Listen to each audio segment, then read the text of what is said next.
Virtue tales. एक बार की बात है, रामपुर गांव में दो भाई रहते थे जिनका नाम माधव और मुरली था। दोनों भाइयों में बहुत प्रेम था। उन दोनों की पत्नियां भी बहुत सुशील थी। उनका नाम राधा और यशोदा था। माधव और राधा घर में बड़े होने के नाते सबका ख्याल रखते थे। दोनों भाइयों के दो बड़े बड़े खेत थे। वे दोनों खुशी खुशी आपस में रहा करते थे।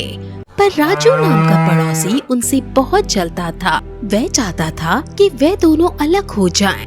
राजू की पत्नी विशाखा भी उनकी पत्नियों से बहुत जलती थी। एक बार राजू ने अपनी बीवी को कहा, अरे सुनती हो विशाखा? हाँ जी बोलो, क्या कह रहे हो? आज मुझे एक उपाय सूझा है दोनों भाइयों को अलग करने का। बताओ ना, क्या उपाय है? राजू ने सारा उपाय विशाखा को सुनाया तो दोनों के चेहरे पर कुटिल मुस्कान आ गई।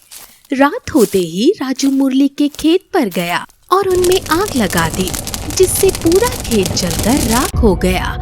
उस दिन माधव भी अपने खेत से देर से आया था। इस बात का फायदा राजू उठाने वाला था। माधव जब घर पहुंचा तो मुरली ने पूछा, भैया आज आप देरी से क्यों आए हैं? आज खेतों की फसलों का हिसाब किताब करने में समय लग गया।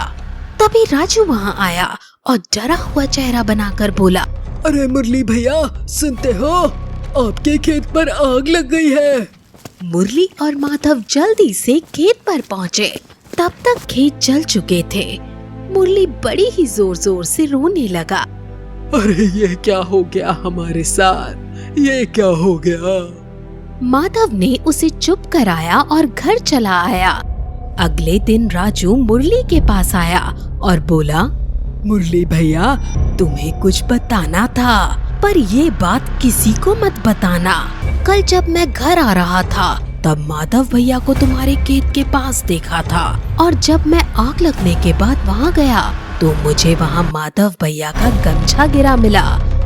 अब आगे तुम ही समझदार हो, समझ जाओ। अब मन ही मन राजू बोला, नहीं नहीं ऐसा नहीं हो सकता। भैया मुझसे बहुत प्रेम करते हैं, लेकिन सब सबूत तो उन्हीं की तरफ इशारा कर रहे हैं। और उस दिन भैया देरी से भी आए थे। अब मुरली को गुस्सा आने लगा। वे गुस्से में घर गया और चिल्लाते हुए बोला, भैया कहाँ हैं आप? माधव आवाज सुनकर बाहर आया और बोला, क्या हुआ छोटे, क्यों इतना चिल्ला रहा है? भैया आपने ही तो मेरे खेत पर आग लगाई है। ये तू क्या कह रहा है? मैं क्यों अपने छोटे भाई के साथ ऐसा करूँगा?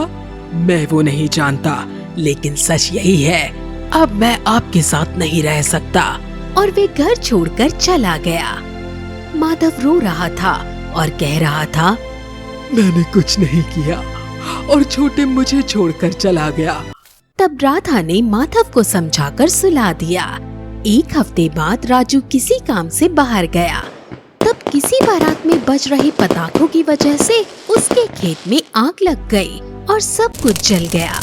राजू बर्बाद हो गया। तब वह बहुत रोने लगा। तब माधव ने उसे संभाला और आश्वासन दिया कि वह उनकी मदद करेगा। ये देखकर राजू को अपने आप से घृणा होने लगी। वह माधव के पैरों में पड़ गया और माफी मांगने लगा। माधव ने राजू को उठाया और कहा, अरे ये क्या कर रहे हो? तुम माफी क्यों मांग रहे हो? तब राजू ने माधव को खेत चलाने की बात बताई। माधव सब कुछ देखता रह गया।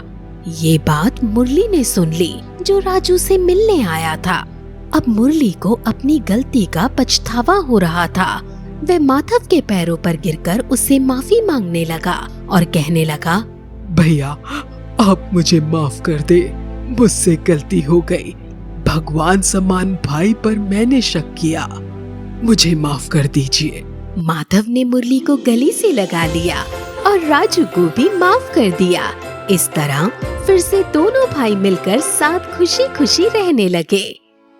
इस कहानी से हमें ये शिक्षा मिलती है कि कभी भी किसी का बुरा नहीं करना चाहिए, क्योंकि बुराई का फल बुरा ही होता है।